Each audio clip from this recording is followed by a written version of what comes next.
नमस्ते बच्चों, आज हम पढ़ने जा रहे हैं कक्षा 6 गणित का अभ्यास 1A। तो देखते हैं क्वेश्चन नंबर 1 है निम्नांकित संख्याओं को संख्यांकों में व्यक्त कीजिए। तो पहला है 427, इसको कैसे लिखेंगे? संख्या अंकों में लिखना है इसको। दूसरा है 3501, ठीक है। तीसरा है 115। अगला है 79,029, 79,029। अब काउंट भी कर लिया करें, इकाई, दहाई, सैकड़ा, हजार, 10,000। ठीक है, ध्यान रखेंगे संख्या जब हम काउंट करते हैं इकाई दहाई में तो दाहिनी तरफ से काउंट करते हैं। ठीक है, जैसे इकाई, दहाई, सैकड़ा, इकाई, दहाई, सैकड़ा, हजार, इकाई, दहाई, सैकड़ा। ये देखेंगे इकाई, दहाई, सैकड़ा, हजार, 10,000।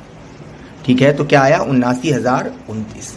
ठीक है, 79,029 हो गया। बढ़ते हैं अगले प्रश्न पर। है क्वेश्चन नंबर 2 का आ, निम्नांकित संख्याओं को शब्दों में लिखिए। तो हमारा पहली संख्या है 7,019। तो इसको शब्दों में कैसे लिखेंगे? 7,019। ठीक है। दूसरी संख्या है 23,013। तो इसको कैसे लिखेंगे? 23,013। ठीक है। अगली संख्या है 69,379। तो इसको कैसे लिखेंगे?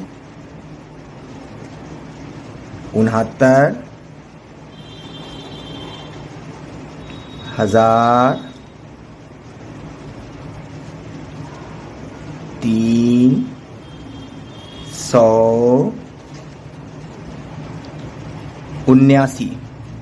ठीक है।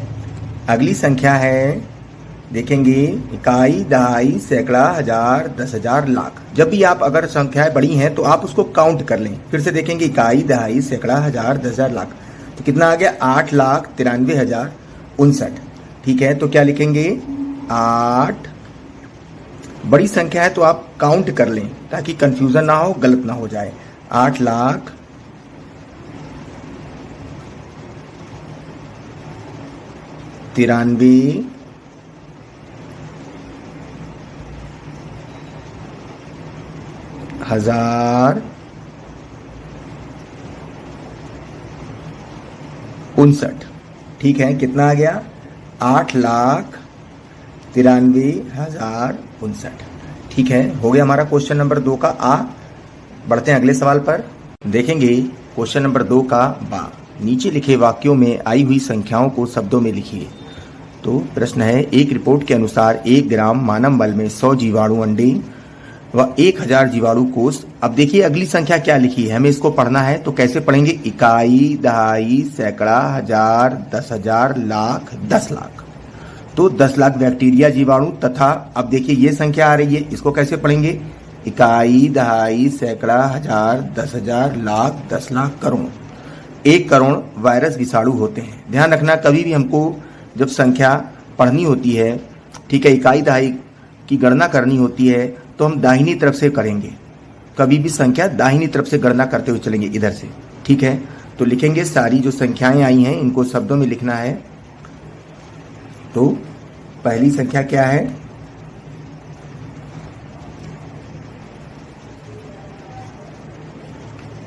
100। दूसरी संख्या क्या है? देखेंगे 100 थी। दूसरी संख्या है 1,000। तीसरी संख्या क्या है? देखेंगे 10 लाख। ठीक है, चौथी संख्या क्या है?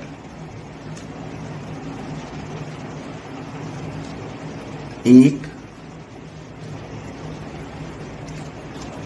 करोड़। ठीक है, चौथी संख्या क्या है? 1 करोड़। ठीक है, हमारा सवाल लग गया। बढ़ते हैं अगले सवाल पर। क्वेश्चन नंबर 3 है निम्नांकित संख्याओं में अंकों को छांटिए। तो इसमें देखेंगे पहला अंक क्या है, यह है हमारा हल। पहला अंक है 1, ठीक है। दूसरा अंक है 0। इसमें क्या अंक है 1, ठीक है। तीसरे वाले में क्या अंक है 1 और 8। चौथे वाले में क्या अंक है 0। पांचवें वाले में अंक क्या है 3। तो ये हमारा हल हो गया। पहले वाले में देखेंगे 1 और 0 है, दूसरे वाले में एक ही अंक है, दोनों में एक अंक लिखना है, ठीक है। गिनती नहीं पूछ रहा तो एक अंक आ रहा है, ठीक है।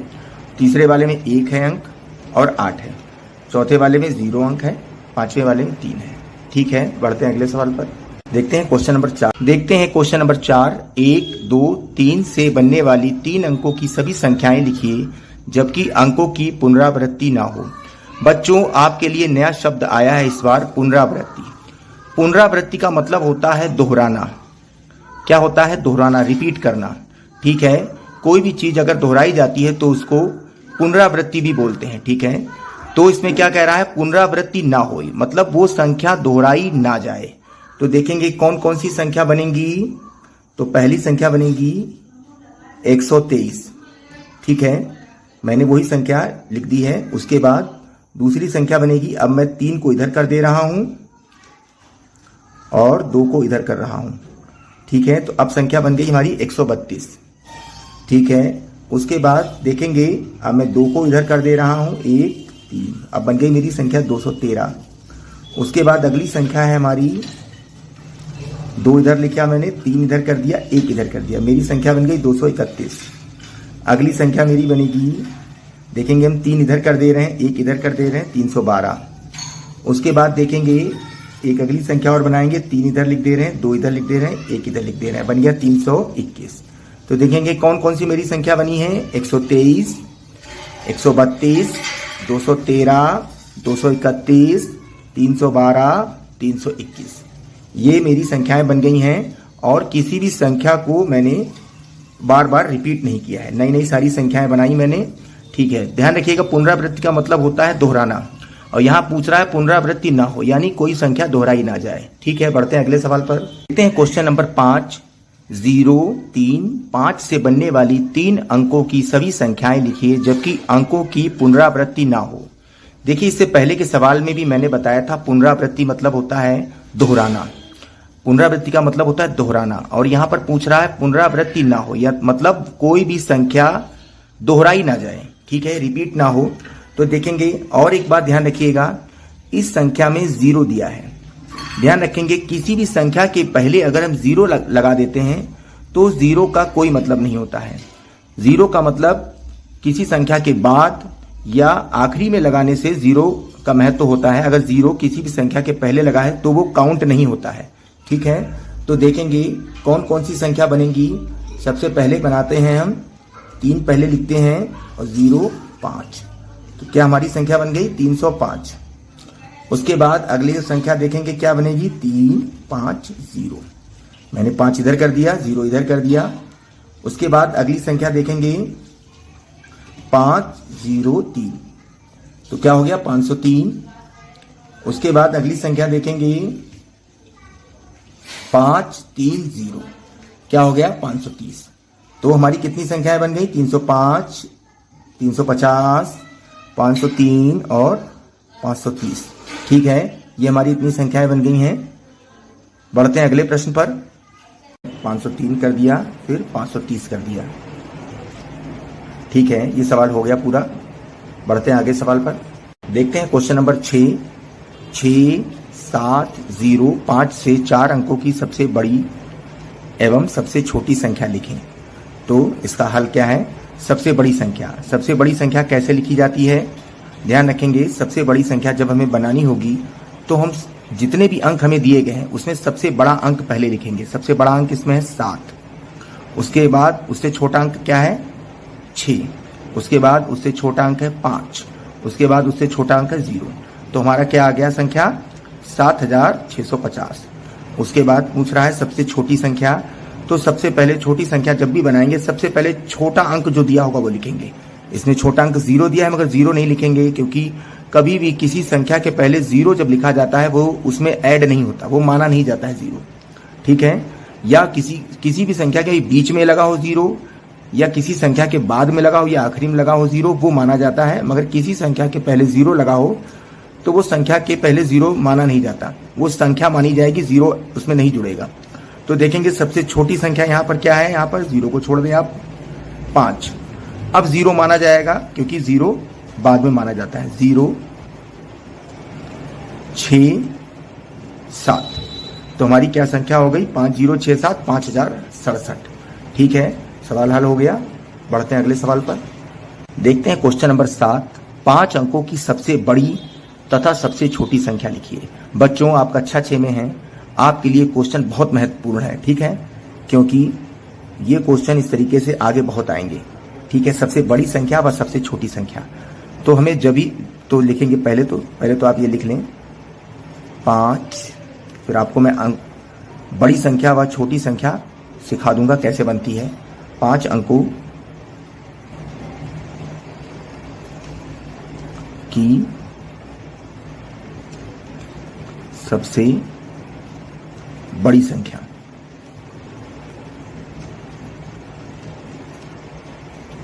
देखेंगे कभी भी आपसे जब बड़ी संख्या पूछी जाए और जितने अंकों की पूछी जाए तो आप क्या करेंगे, उतनी बार 9 लिख देंगे।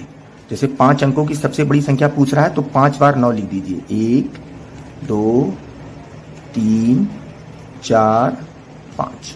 ठीक है, ये हो गई 5 अंकों की सबसे बड़ी संख्या। कुछ नहीं आपको करना है, जितनी बड़ी संख्या जितने अंकों की पूछी जाए आप उतनी बार 9 लिख दीजिए। अब क्या कह रहा है, सबसे छोटी संख्या 5 अंकों की, तो लिखेंगे 5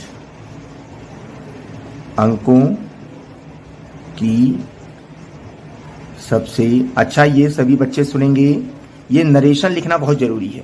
ये जो मैं हिंदी लिखता हूं 5 अंकों की सबसे, ये लिखना बहुत जरूरी है। केवल आप उत्तर अगर लिख देंगे तो उत्तर क्या है, क्यों आपने लिखा है, ये नहीं पता चलेगा, इसलिए नरेशन बहुत जरूरी है। अब 5 अंकों की सबसे छोटी संख्या, ध्यान रखेंगे सबसे छोटी संख्या कैसे बनती है।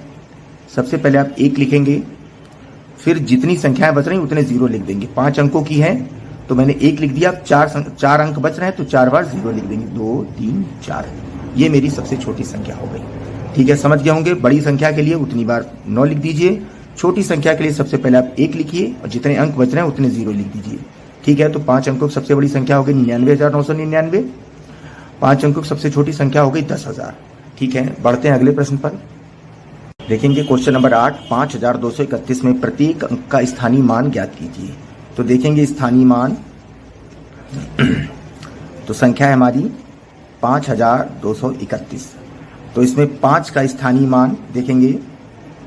5 का क्या होगा, मैंने 5 लिख दिया है, अब उसके आगे जितनी संख्याएं हैं उतने 0 लिख देंगे हम। देखेंगे 5 लिखा है मैंने, आगे 3 संख्याएं हैं 1 2 3, तो हमने 0 लिख दिया। 5 का स्थानीय मान क्या हुआ, 5,000। अब देखेंगे 2 का स्थानीय मान कितना होगा, मैंने 2 लिखा है, अब आगे जितनी संख्याएं हैं उतने 0 लिख देंगे, 200 हो गया। 3 का स्थानीय मान देखेंगे, मैंने 3 लिख दिया है, आगे जितनी संख्याएं उतने 0 लगा दिए। ठीक है, 1 का स्थानीय मान देखेंगे, इसके आगे जितनी संख्या उतने 0 लगाएंगे, मगर इसके आगे कोई संख्या नहीं तो इसलिए हम 1 लिख देंगे। तो 5 का स्थानीय मान क्या आया, 5,000। 2 का स्थानीय मान क्या आया, 200। 3 का स्थानीय मान कितना आया, 30। 1 का स्थानीय मान 1। तो ये हमारा सवाल हल हो गया है। बढ़ते हैं अगले सवाल पर। देखते हैं क्वेश्चन नंबर 9। 636 में 6 के स्थानीय मान ज्ञात कीजिए। तो देखेंगे ऊपर लिख दे रहे हैं स्थानीय मान। ध्यान रखिए, जो भी आप सवाल लगाएं तो जब उत्तर हल करें उसको, तो जैसे स्थानीय मान है मैंने लिख दिया, तो 636। ध्यान रखेंगे 636 में 2 6 आए हैं। ठीक है, तो पहले 6 का स्थानीय मान क्या हुआ, मैंने 6 लिखा, आगे जितनी संख्याएं उतने 0 लिख देंगे। ठीक है, दूसरा 6 है, उसके आगे जितनी संख्याएं होंगी उतने 0 लिख देंगे। इसके आगे कोई संख्या नहीं तो केवल 6 लिख देंगे। तो पहले 6 का स्थानीय मान 600 आया है और दूसरे 6 का स्थानीय मान 6 ही है। ठीक है, बढ़ते हैं अगले सवाल पर। देखते हैं क्वेश्चन नंबर 10। संख्या है 3,334 में 3 के विभिन्न स्थानीय मानों का योगफल ज्ञात करें। तो क्या होगा, स्थानीय मान, पहले तो हम स्थानीय मान निकालेंगे, ठीक है, उसके बाद सवाल आगे बढ़ाएंगे। तो देखें, संख्या है 3334, इसका स्थानीय मान, इसमें 3 का स्थानीय मान निकालना है। तो पहले 3 का स्थानीय मान क्या हुआ, 3 लिखा, उसके आगे जितनी संख्याएं हैं लिख दिया। उसके बाद दूसरे 3 का स्थानीय मान देखेंगे, 3 लिखा, जितनी आगे संख्याएं हैं उतने 0 लगा दिए। उसके बाद अगले 3 का स्थानीय मान देखें, 3 लिखा और जितने 0 हैं हमने 0 लगा दिए, ठीक है। तो ये हमारे स्थानीय मान आ गए 3 के 3330। अब इनका योग निकालना है।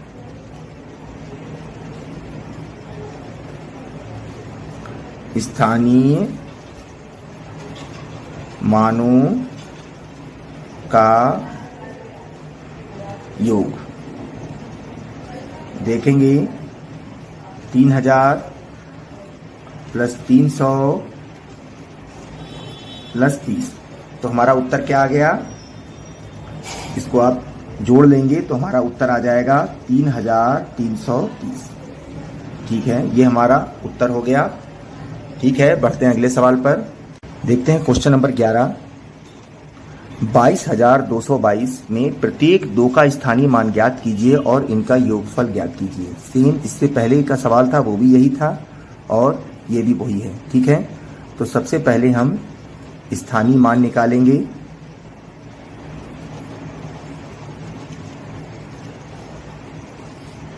फिर उनका योगफल निकाल देंगे। कितना है, 22,222, ठीक है। इसका हमें स्थानीय मान निकालना है। तो सबसे पहले हम इस 2 का स्थानीय मान निकालेंगे। कितना आया हमारा, 2 लिखा मैंने, आगे जितनी संख्या है उतने 0 लिख देंगे। 1 2 3 4, 1 2 3 4, ठीक है। इसके बाद इस 2 का स्थानीय मान निकालेंगे, 2 लिखेंगे और जितनी संख्याएं उतने 0 लगा देंगे, ठीक है। इसके बाद इस 2 का स्थानीय मान निकालेंगे और ये मैंने लिखा, जितनी संख्याएं उतने 0 लगा देंगे। इसके बाद हम इस 2 का स्थानीय मान निकालेंगे और जितनी संख्याएं उतने 0 लगा देंगे।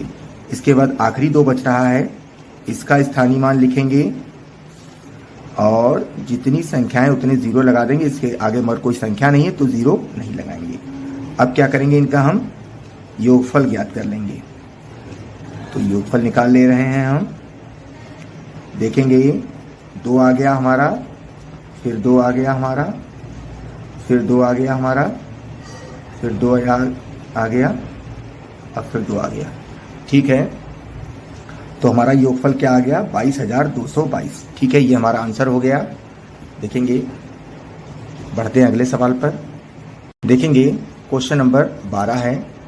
545 में प्रयुक्त प्रथम 5 तथा द्वितीय 5, देखिए ये प्रथम 5 है, द्वितीय 5 के स्थानीय मानों का अंतर ज्ञात कीजिए। तो स्थानीय मान, सबसे पहले हम स्थानीय मान निकालेंगे। तो संख्या क्या है हमारी, 545, ठीक है। तो इसमें सबसे पहले हम इस 5 का स्थानीय मान निकाल रहे हैं। तो हमारा क्या आया, पहले 5 लिखेंगे, वो संख्या लिख लेते हैं। उसके बाद जितनी संख्याएं उतने 0 लगा देते हैं, 0 लगा दिया।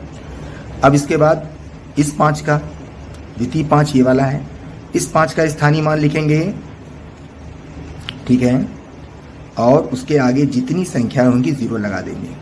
तो इसके आगे कोई संख्या नहीं है, तो हमारा क्या आ गया, पहला स्थानीय मान आ गया 500, दूसरे 5 का स्थानीय मान आ गया 5। तो दोनों स्थानीय मानों का अंतर, जहां पर शब्द अंतर लिखा हो समझ लेना घटाने का सवाल है। तो क्या करेंगे हम, 500 माइनस 5, 500 माइनस 5 बराबर क्या आ जाएगा हमारा, इसमें से घटा देना 5, तो आ जाएगा हमारा 495। ये हमारा अंतर हो गया, ठीक है। पहले स्थानीय मान आ गए ये, अब हमारा अंतर आ गया। ठीक है, ये आंसर हो गया आपका। ठीक है बच्चों, पाठ समाप्त हो गया है। मिलेंगे अगले पाठ पर, तब तक खूब पढ़िए, खूब बढ़िए। ठीक है, गणित को आप जितना लगाएंगे उतना गणित में पारंगत हो जाएंगे। ठीक है बच्चों, नमस्ते छात्रों।